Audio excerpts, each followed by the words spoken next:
Muy buenos días a todos, bienvenidos una vez más a Con ese desisto. Hoy os traigo una historia que, si no llegase por el final que tienes, la podría haber cogido Disney para hacer una película.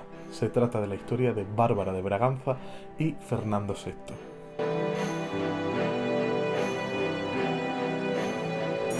Pues ¿por qué os voy a contar esta historia hoy? Porque la figura de Bárbara de Braganza se oye mucho en la ciudad de Badajoz, ya sea por el instituto que lleva su nombre o porque hace unos años se barajaba este nombre como uno de los que se le podrían poner al último puente que se ha construido. Pero bueno, vamos a presentar en un primer momento a los protagonistas de esta película. Por un lado, tenemos a Fernando VI, por aquel entonces príncipe de Asturias, hijo de Felipe V, que fue el primer Borbón que reinó en España. Se trata de un rey que nació en 1713 en el Palacio del Buen Retiro de Madrid y cuya política cuando reinó estuvo marcada por la neutralidad en el exterior y sobre todo por su amor hacia la cultura, llegando a crear instituciones como la Real Academia de San Fernando, el Observatorio o el Jardín Botánico. Por otro lado, tenemos a María Bárbara de Braganza, princesa de Portugal, hija de Juan V.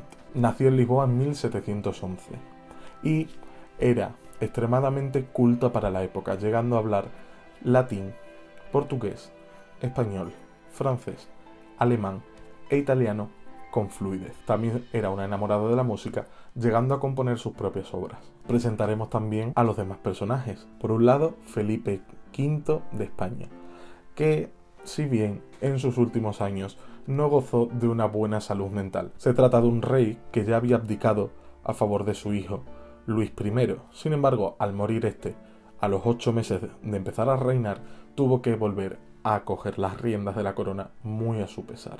Él lo que quería era retirarse y estar tranquilamente viviendo en la granja. Como nota aclaratoria, cuando nos referimos a su salud mental, debemos explicar que tenía grandes delirios, llegando a encontrárselo su mujer desnudo a 4 patas, ya que pensaba que era una rana. Otras muchas veces se quedaba inmóvil y callado en la cama pensando que ya estaba muerto y que le faltaban las vísceras y las piernas. Y por otro lado, toda historia necesita a su antagonista, y esta vez será Isabel de Farnesio la que haga las veces de madrastra malvada, ya que es la segunda mujer de Felipe V, con quien tendrá otros hijos, entre ellos el futuro Carlos III de España. La verdad que si trasladáramos sus perfiles a la época actual, quedaría algo así.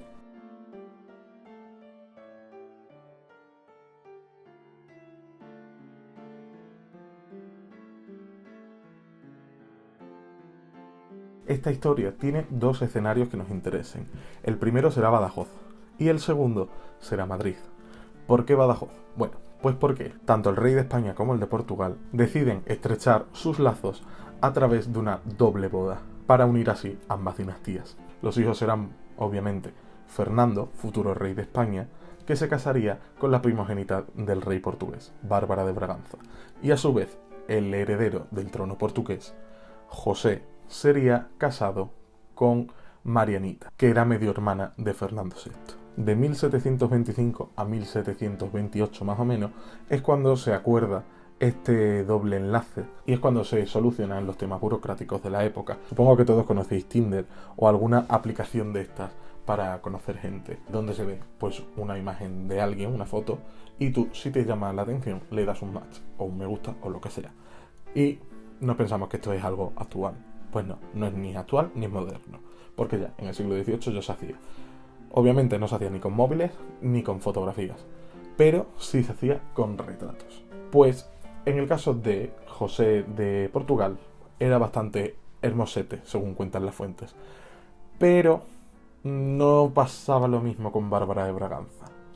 Bárbara de Braganza, en el libro Bodas Reales en Badajoz, nos hablan de lo que decían las crónicas de la época. Y cito textualmente que su propio padre, el rey de Portugal, dijo de ella: «Siento que haya de salir de mi reino cosa tan fea».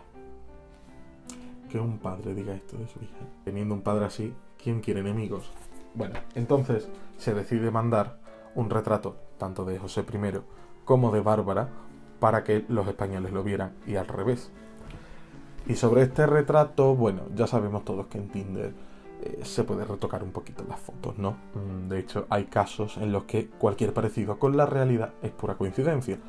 Pues esto tampoco es nada moderno. Esto ya también se hacía en la época. Los retratos se mejoraban un poquito, son un poquito idealizados. Diciendo en el libro sobre el retrato que se mandó de Bárbara de Braganza: se han favorecido considerablemente los ojos, la nariz y la boca. Facciones harto defectuosas. Toma ya. Porque parece ser que Bárbara había sufrido viruela de pequeña y le habían quedado unas horribles cicatrices por todo su rostro. De modo que se dice de ella: he sabido que desde hace algún tiempo se vienen aplicando a su Alteza ciertos remedios por si fuera posible igualar los hoyos de la cara y hacer remitir el humor que destila por los ojos a causa de la cruel enfermedad. Y volviendo al retrato que se le manda a Fernando VI, pude observar que la infanta, cubierta de perlas y diamantes, desagradó al príncipe. Claro que, si bien la desposada es un verdadero adefesio, este defecto se halla compensado por su conocimiento de 6 lenguas. Es decir, que ya en la época se nos está mostrando una princesa poco agraciada, pero muy inteligente, algo que tendrá suma importancia una vez que se case. También se dice que cuando Fernando recibe el retrato de Bárbara, le desagrada tanto que lo esconde en su dormitorio. Sin embargo, como su destino ya estaba escrito, al final accede a casarse con ella. Y así se hizo. El 16 de enero de 1729 llega la corte a Badajoz. A su vez, la corte portuguesa se hospedaría en Elvas, porque había que buscar una zona que estuviera a mitad de camino entre España y Portugal. Y el enlace se producirá el día 19 de enero sobre el río Calla. El río Calla, para los que no los conozcáis, hace de frontera natural entre España y Portugal, a poquitos kilómetros del centro de Badajoz, por lo que se decide levantar literalmente un puente sobre el río que uniera las dos orillas, y sobre este puente se construiría de forma efímera un palacete o pabellón sobre el que se celebraría el enlace. Este pabellón, adornado ricamente con grandes ventanales y las armas de ambas naciones, tendría 3 módulos. Uno correspondería a Portugal, otro a España, y el del medio sería neutral, que es donde se celebra la boda, por lo que literalmente la boda se celebró sobre el agua en un puente. Hay que mencionar también que obviamente la boda fue un gran acontecimiento en la época tanto para España como para Portugal, por lo que el camino desde Madrid hasta Badajoz y desde Lisboa hasta Elvas fue engalanándose pueblo por pueblo con una asombrosa arquitectura efímera, llegando a saber que cuando llegan los reyes a Badajoz, la ciudad estaba adornada con diversos arcos del triunfo, mientras que a su paso por la ciudad la gente los recibía con sus mejores galas. Se trató de una semana de festividades, cacerías, misas, todo en honor a la nueva pareja. Pero, obviamente, hemos mencionado que existía un antagonista, una madrastra malvada, que no era otra que Isabel de Farnesio, la esposa de Felipe V, que seguía vivo, pero con su cabeza que iba y venía, y él estaba, pues, si él quería estar tranquilo, había abdicado ya en favor de su hijo, y resulta que su hijo muere, y tiene que volver a coger la corona, porque su mujer lo obliga, porque lo lógico hubiera sido que una vez que Luis I muere, reinará Fernando, pero Isabel de Farnesio lo impidió. Obviamente todo lo que Isabel de Farnesio hizo en toda su vida fue para favorecer a sus hijos, de modo que siempre intentó que su marido, Felipe V, se pusiera en contra de su propio hijo, Fernando VI, a favor de los hijos que había tenido con Isabel de Farnesio. Digamos que Isabel de Farnesio era un poco la que manejaba todos los hilos de la España de la época. Si a esto le añadimos que tanto Fernando VI como Bárbara de Braganza eran personas sensatas y tranquilas, pues tenemos a una persona que les puede hacer bastante daño, como así hizo.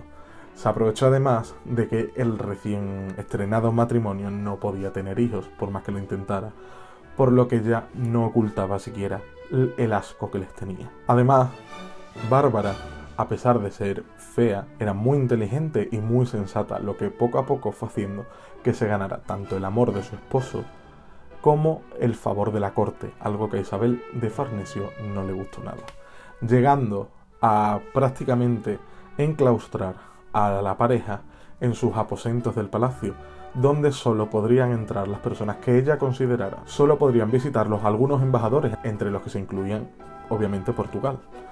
Pero prácticamente durante unas décadas estuvieron recluidos sin tener ningún contacto con nadie. Bárbara de Braganza llegó a ahorrar una fortuna porque pensó: si mi marido se muere antes que yo y yo quedo a merced de Isabel de Farnesio, me va a hacer la vida más imposible todavía, por lo que decidió ahorrar bastante dinero por lo que pudiera pasar. Como hemos dicho, la pareja trágicamente no pudo tener hijos, algo que en realidad a ellos les vino bastante bien, porque recordemos que si bien Fernando VI no había querido realmente casarse con ella, sí que se acabó enamorando loca y perdidamente de Bárbara de Braganza, porque ese amor que no habían podido ofrecer a sus hijos lo volcaron el uno con el otro. Si a esto además le añadimos que eran personas muy sensatas, muy neutrales en cuanto a política y amantes de la cultura, pues tenemos un tándem perfecto. Pero finalmente en 1746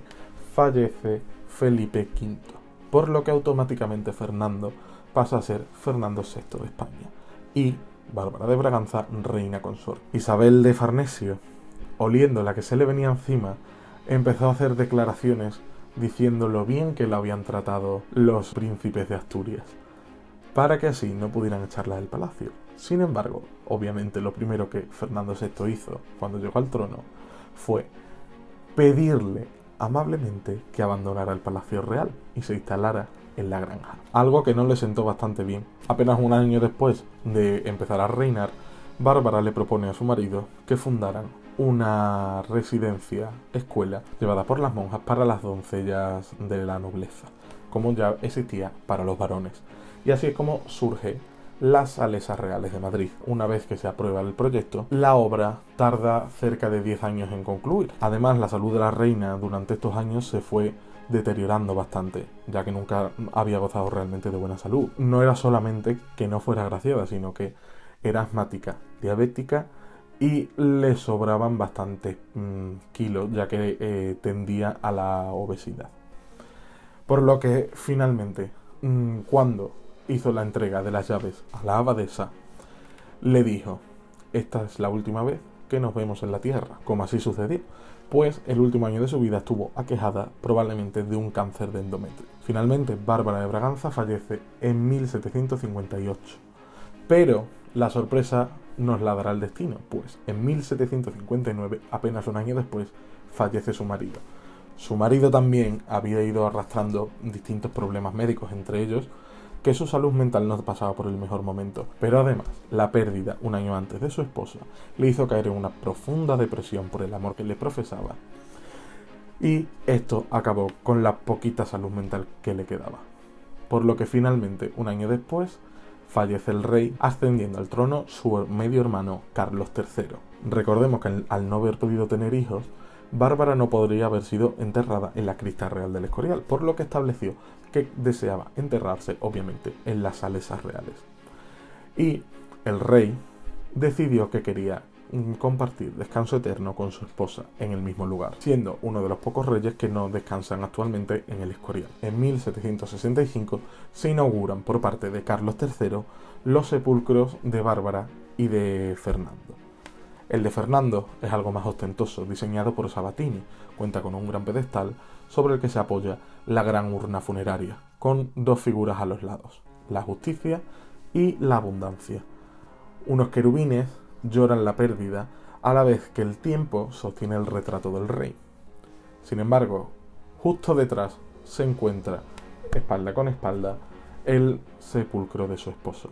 Algo más sencillo, donde destaca la urna funeraria central con los querubines que lloran y que portan el retrato de la reina. Pues este es el final de esta pareja de película, que si bien es algo agridulce porque acaba con la muerte, debemos quedarnos en que al final pudieron descansar juntos para siempre, aunque debemos reconocer que al subir Carlos III al trono, Isabel de Farnesio volvió a la corte, y aunque ya estaba bastante mayor y ciega, seguía teniendo el mismo temperamento que cuando era joven. Genio y figura hasta la sepultura. Bueno, pues si conocíais la historia, espero haberos aportado datos nuevos, y si no la conocíais, espero que os haya interesado. Que no me enrollo más, que si os ha gustado, dadle like, suscribirse y dadle a la campanita, que así os avisa de cuando suba cositas nuevas, ¿vale?